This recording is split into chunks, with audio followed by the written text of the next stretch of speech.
The following video is a HAAS TL-1 CNC lathe. This unit is new 2004.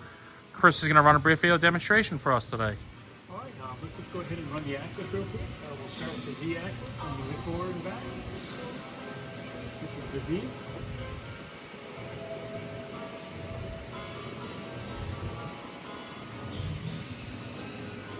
Do our X.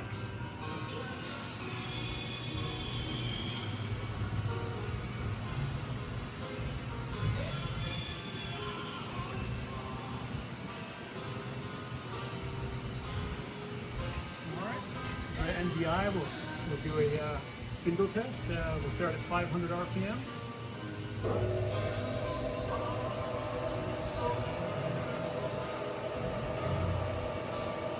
It's 500 RPM currently. 500, yep. This is 1,000 RPM. 1,000 RPM.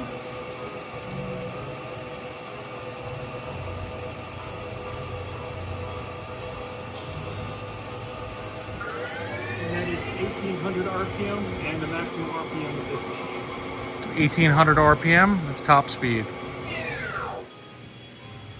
Again, the preceding video is a HAAS TL-1 CNC lathe, new 2004.